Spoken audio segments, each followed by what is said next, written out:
தம்பி என்னுடைய பாதத்தை படுத்தபடியால் ஈடோடி அகவாழ வேண்டும். தம்பி ஒரு காரணம் என்ன சொல்லட்டுமா? என்ன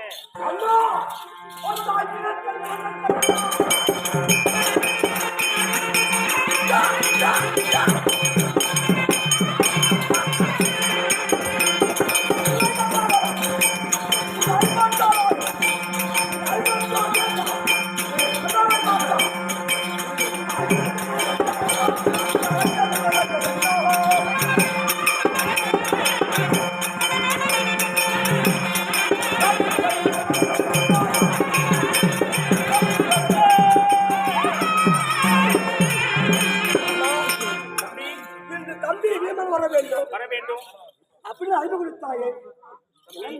உன்னை எதுக்காக கிடைக்கும் தெரியுமா? நம்முடைய பங்காளின்னு சொல்லக்கூடிய துரியோதனாதிகளுக்கு நம்மளுக்கு ஏற்பட்ட சண்டை 18 நாள் சண்டை. அந்த 18 நாள் சண்டையிலே நம்மளுடைய சேனையும் மடித்து விட்டது. நம்மளதோ 7 கிலோனி சேனை, அந்த சேனை போனாலும் பரவாயில்ல, நாம பிள்ளைங்களும் மடிந்தது. அந்த துரியர் பிள்ளைகள் 60 பிள்ளையும் மடிந்தது. அந்த துரியன் பிள்ளைகள் மடிந்து அந்த துரியோதனாதிகள் 100 பேரும் மடித்து நாம என்ன சுகத்தை கண்டிருக்கோம். அதற்கு அவனால் இது வந்தது வீணாக போயிட்டான். இப்ப நம்மளுக்கு என்ன தம்பி?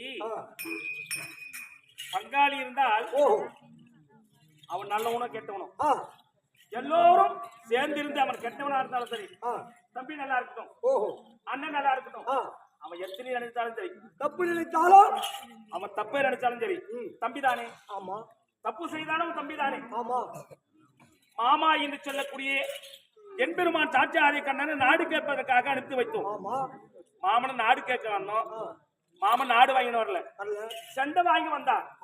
அந்த சண்டை செய்து போர் முனை நின்று குருசாத்திர பூமியிலே வெங்கல பூமியிலே சண்டை செய்தோம். சண்டை செய்து வெற்றி பெற்றோம். உண்மைதான். வெற்றி பெற்று நாட்டை பெற்றோம். இந்த 56 நாட்டை எனக்கு பட்டம் கொடுத்திருக்கிறார். இந்த பட்டம் கொடுத்து நான் பட்டத்தை ஆண்டு என்ன பண்ணுவேன்? நம்ம செய்வதெல்லாம் நன்மை கிடையாது, தீமை. இந்த தீமையை கழிக்க வேண்டுமானால் ஏதான ஒரு நதிக்கு போகணும். இந்த பாவத்தை போக்க வேண்டுமானால் ஏதான ஒரு நதிக்கு போயிட்டு குளிக்கணும். ஏதாவது ஒரு கோயிலுக்கு போகணும். அப்படி கோயிலுக்கு சென்று அந்த புண்ணிய தீர்த்தத்தை நீராடினால் நம்ம பாவம் எல்லாம் போகும். அந்த பாவத்தை போவதற்கு நம்ம என்ன வழி செய்யலாம்? உனக்கு ஏதாவது தெரியுமா? அண்ணா, நீயோ உனக்கு தெரியாத விஷயமே கிடையாது. உன்னை விட நான் இளையவர். ஆமா, எனக்கு என்ன தெரிய போகுது? உனக்கும் தெரியாதா? தெரியாது. தம்பி அர்ஜுனனை கேட்டேன், தம்பியும் தெரியாதுன்னு சொல்லிட்டான். நகுல சகாதேவரை கேட்டேன், அவனுக்கு தெரியாது. அவனுக்கு இளம வயது. இந்த 5 அழியாத பத்தினி என்று சொல்லக்கூடிய பாஞ்சாலி. இந்த பாஞ்சாலி அழைத்து ஒரு வார்த்தை கேட்கலாம். அவளுக்கு ஏதாவது விஷயம் தெரியுமோ? அழைத்து வருகிறேன். பாஞ்சாலி, என்னுடைய வாதத்தை படித்தபடியால் நீடோடியாக வாழ்ந்திருப்பார். 1 மணி ஆச்சு, ஆகட்டும். அதனால எதுக்காக அழைத்தேன் தெரியுமா? எதுக்கு? உன்னுடைய கோரிக்கை என்ன? அந்த துரியோதனன் சொல்லக்கூடிய அண்ணன் துரியோதன வார்த்தை கேட்டு 60ஆம் மணி மேல் நிறுத்தி ஆடை ஒரு கலைந்தான். அன்று சபதம் வச்சேன். ஆமா, அடே துரியோதனா, 60ஆம் மணி மீதிலே நிறுத்தி ராஜாக்கள் சபையிலே அபிமானம் செய்தாய். அபிமானம் செய்த பிறகு என்ன அந்த கூந்தலை உனக்கு இருப்பதோ 60 மாத கூந்தல். அந்த 60 மாத கூந்தல் 6 மாத கூந்தல் ஆச்சு.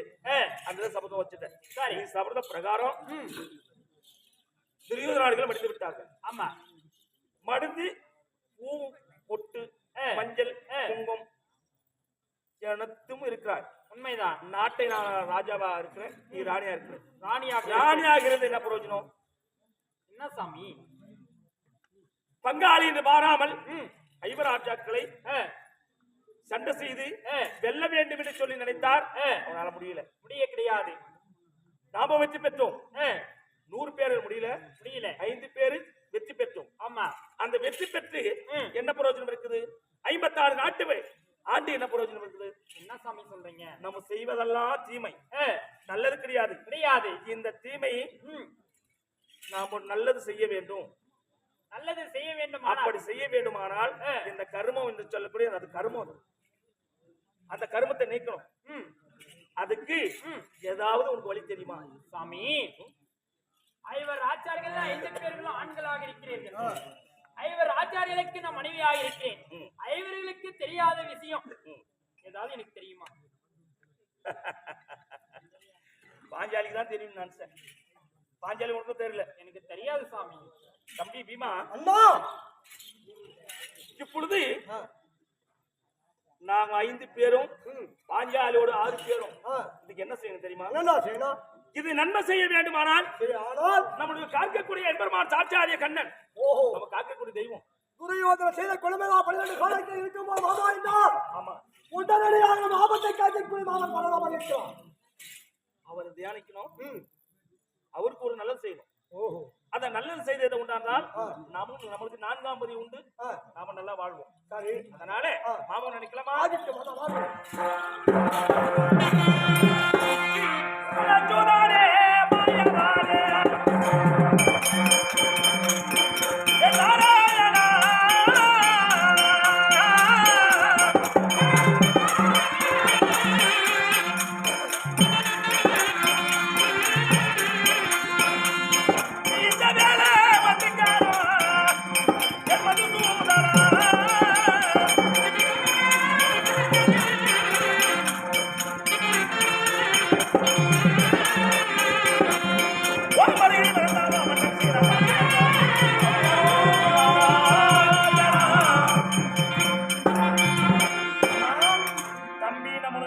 நினைத்தவுடனே காண்பதற்காக ஆண்டவன் என்று சொல்லக்கூடிய எப்போ இருந்தாலும் மாமா என்றால் எங்க இருந்தாலும் வந்துருவார்.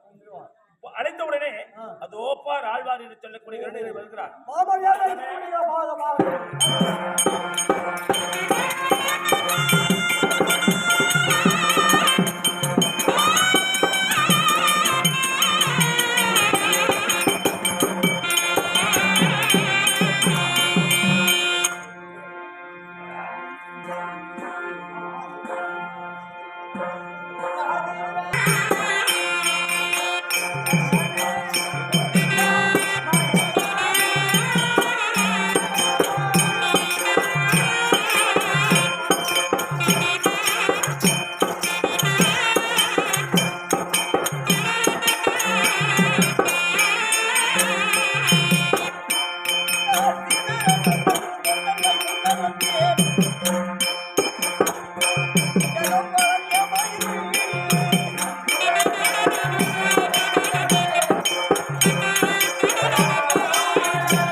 சாமி ஆட்டப்பூடு சாமி பக்கவாளிடு சுவாமி அண்டவரே சாமி வட்டக்காமாலியா சுவாமி வணக்கம் வந்தவரே சீமந்த முந்த நாராயணமூர்த்தி வந்த நாராயணா அட ஜானகி மணலவார்னா ஜானகி மணவாளனே அட சாக்கட தண்ணியில ஸ்நானம் பண்ணவனே வந்தவரே அட சாமி சொட்டு மூத்திரையா சுவாமி கண்ணா அட அண்ட பூண்டை காமால கண்ணா போய் வந்தா உன்னமெல்லாம் ஓரணியா இழந்தவரே கோவிந்தா கோவிந்தா கோவிந்தா கோவிந்தா கோவிந்தா கோவிந்தா கோவிந்தா ஆமா கோவிந்தா இந்த கோவிந்தா என்ற பேர் எனக்கு எப்படி வந்து தெரியுமா யாரு சாமி வச்சது எங்கன்னா வழியில தூக்கி வந்து போட்டு போயிட்டாங்களா அப்படி வந்து கிடையாது ஆஹா. என்னுடைய மைத்திரன் சொல்லக்கூடிய பரமக்கடவுள் ஆமா ஒரு நாள் வரைந்தவன் என்ன தெரியுமா என்ன இந்த கைலமலை சென்று கொண்டிருந்தோம் ஆஹா. அப்படி கைலமலை போகின்ற பொழுது போது. காமதேவன் அங்க பசு இருந்தது ஆஹா. அதை பார்த்ததும் ஆ. எனக்கு பசு என்ன ஆசைதானே ஆமா. வெள்ளை தயிர் பால் என்பது ஆசைதானே ஆசைதான். அப்பேற்று ஆசைப்பட்டு ஆ. வைத்துனா ஆ. இந்த கோவை தர வேண்டும் என்று கேட்கின்ற பொழுது ஆ. சொன்னாரு ஆ. இந்த கோதானே ஆ. இதப்பா கோ இந்த ஆஹா. நீ கேட்ட கோயிந்தா இந்த அது கோயிந்தா கோயிந்தா கோயிந்தான்னு வந்துருச்சு ஆமா ஆஹா. அப்படி ஒவ்வொரு பேருக்கும் ஒரு அர்த்தம் அர்த்தம் இருக்குது, அர்த்தம் இருக்குது. பேர்களை தவிர ஐயா எனக்கு தாமோதரன் எப்படி பேர் வந்தது தெரியுமா எப்படி வந்துச்சு எப்படி தெரியுமா ஆ. இது தாயார்னு சொல்லக்கூடிய ஆ. அசோதை அம்மன் அம்மன். நான் என்ன கோபியர்கள் வீட்டில என்ன செய்வார் நுண்ணியளவு ஆமா. அந்த சமயத்துல ஆ. இந்த தாயானவள் ஆ. தாயிட்ட வந்து சொல்கிறார்கள் ஆ. அப்படி சொல்கின்ற பொழுது உன்னுடைய பிள்ளை கண்ணன் கண்ணன் குடும்பத்தனம் செய்து குடும்பத்தரம் செய்து எங்களுடைய- என்னை உண்ணவில்லை ஆ. ஆனாலும் மண்ணையே உண்கிறார் ஆஹா. அப்படி சொல்கின்ற பொழுது ஆ. என் தாயானவர் வாயை திறக்க சொன்னார் ஆ. நான் திறக்க மாட்டேன்னு சொன்ன உடனே ஆஹா. இங்கே நம்முடைய தாயுடைய மோதிரப்பட்ட விரலாலே ஆ. என்னை அடித்தார் அல்லவா ஆமா. அடித்த உடனே ஆ. அதாவது கன்னத்திலே அதாவது ஆ.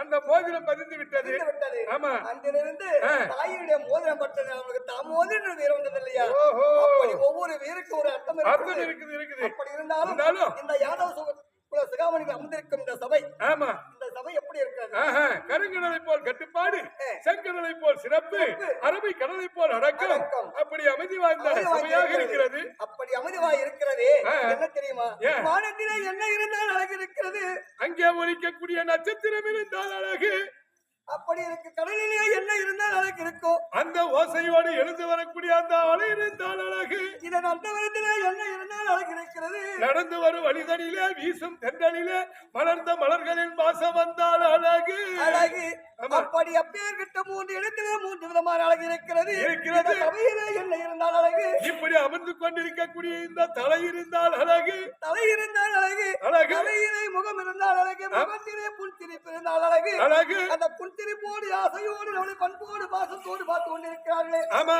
அப்படி பார்க்கின்றவர்களுக்கு முகத்திலே ஆ. எவ்வளவு லட்சம் கடாட்சம் தெரியுது பார் ஆமா. என்ன லட்சுமி கடாசிட்டு அவங்க எல்லாம் தெரியுதுங்க அப்படி லட்சுமி கடாட்சம் அமர்ந்திருக்கிற சபை என்ன தெரியுமா ஆ. என்ன தெரியுமா என்ன? இந்த சபையில 2 வகை இருக்கிறது ஆமா. இந்த 2 வகையிலே ஆ. சீதேவிகள் நிறைந்த சபை மூதேவிகள் நிறைந்த சபை சபை இந்த 2 வகை சபை இருக்கிறது ஆமா. சீதேவிகள் நிறைந்த சபை இருக்கிறது ஆமா. வருந்தி அழைத்தால் வருபவள் ஒருத்தி ஆஹா. வருந்தாமல் அழைத்தால் வருபவள் ஒருத்தி ஒருத்தி. வந்துவிட்டால் போகாதவள் ஒருத்தி ஒருத்தி யார் அந்த பொருத்தி ஒருவள் ஆ. யார் தெரியுமா எவ்வளவு? வருந்தி அழைத்தாலும் ஆ. என்னுடைய இதயத்தில் கொடி கொண்டு இருக்கிற என்ன தெரியுமா ஆ. லட்சுமியானவள் வருந்தி அழைத்தாலும் யார் வீட்டுக்கு போக போக மாட்டாள் மாட்டாள் அடுத்தது ஆ. வருநாமல் அழைத்தால் போகக்கூடியவள் யார் தெரியுமா யாரு? இந்த மூதேவி இருக்கிறதே ஓ யார் கூப்பிட்டாலும் யார் கூப்பிடலாலும் வாலண்டியரா போய் ஆமா பண்ணிடுவா ஏழையா இருந்தாலும் ஆ. பணக்காரா இருந்தாலும் பூனா இருந்தாலும் சூனா இருந்தாலும் போகக்கூடியவள் கலைவா அந்த மூதேவி அந்த தேவி வந்து இப்ப கரெக்டா 1:30 மணிக்கு இந்த தேவிகளை தேவிட்டா ஆமா தேவிட்டு அடுத்தது என்ன தெரியுமா வந்து விட்டால் போகாதவள் யார் தெரியுமா யாரு? இந்த கலை இருக்கிறதே ஆமா. இந்த படிப்பானது என்ன குழந்தை படித்து விட்டாலும் யார் படித்தாலும் இந்த கலையான விட்டு போகுதா போறதில்ல. அதனால இப்போ லட்சுமி கலாச்சாரத்தோடு இருக்கக்கூடிய இந்த சபை முன்பதாக ஆக. நான் ஆண்மகனாக பிறந்து இந்த வேடம் வந்திருக்கின்றேன். ஆமா. நான் எதற்கு வந்திருக்கிறேன், என்ன செய்ய வேண்டும் சொல்ல வேண்டுமா? சொல்லுங்க.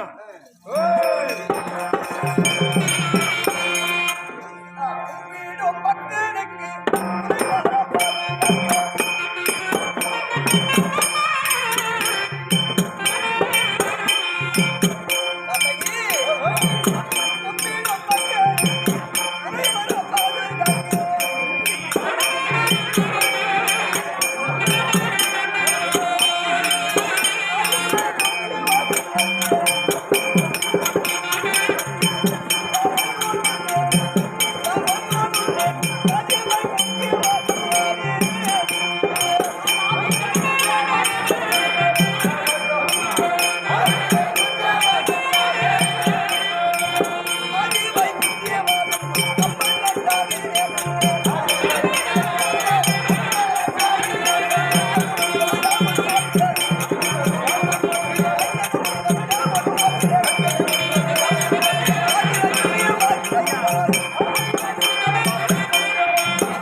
சொல்லு சாமி.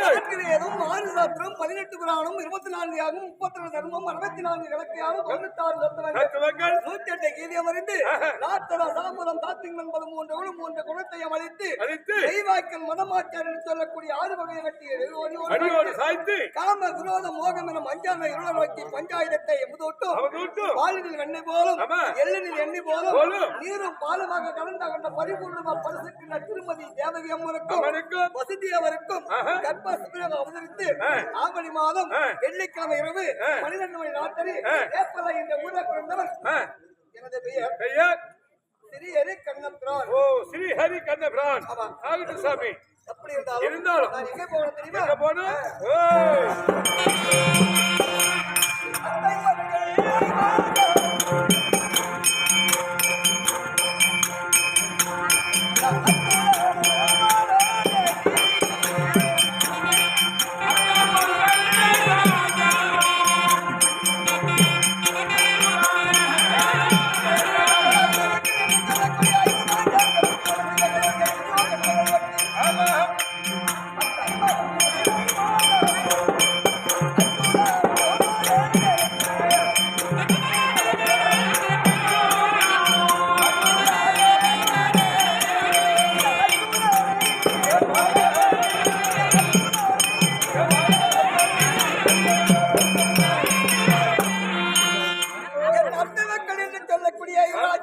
ஐவராஜாக்கள் 5 பேர்களும் துரியோதன தீர கமல பஞ்சகத்தினால் தூதினால் துக்கட்டனை வந்தயத்தால் துடையாடி நாடு நகரங்கள் நகரத்தை விட உட்பட்ட ஒன்றில் புறமுடைய எல்லாவற்றையும் பறித்து துரியோதனன் காட்டுக்கு அனுப்பி 12 வருடங்கள் முடித்து 13வது அஜ்ஞாதவாசம் கழித்து அடுத்தது தூது கேட்க நாடு கேட்க நான் தூதுக்கு சென்று ஒரு நாடு கொடுக்க வேண்டும் மறுத்துவிட்டு அப்புறம் உத்தியம் வாங்கி வந்து 1 18 நாட்கள் சண்டை நடந்தது.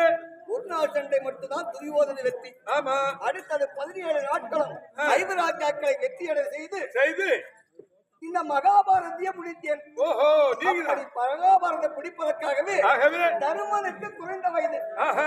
தருமனுக்கு 108 வயது, எனக்கு 108 வயது. ஒவ்வொரு நாளும் எண்ணிய பணிந்து இந்த மகாபாரதம் முடிப்பதற்காகவே இந்த வயதோடு பிறந்தேன். நீங்க ஆமா அப்பேற்பட்ட எதுக்கு தெரியுமா? அதாவது இந்த மகாபாரதம் முடிப்பதற்காகவே இந்த உலகமெல்லாம் பேராசை பிடித்தவர்கள் இப்படியெல்லாம் அழிவரார்கள் உலகத்திற்கு புரிய வைக்க வேண்டும் என்பதற்காகவே கண்ணனாக பிறந்து இந்த ஐவராஜாக்களை ஜெயிக்க முடியாது எப்படி செய்தேன் தெரியுமா? எப்படி? அந்த குருஷேத்திர மேடியை மாற்றினேன். சண்டை செய்கிற இடத்தையே மாற்றினேன். எப்படி மாற்றினேன் தெரியுமா?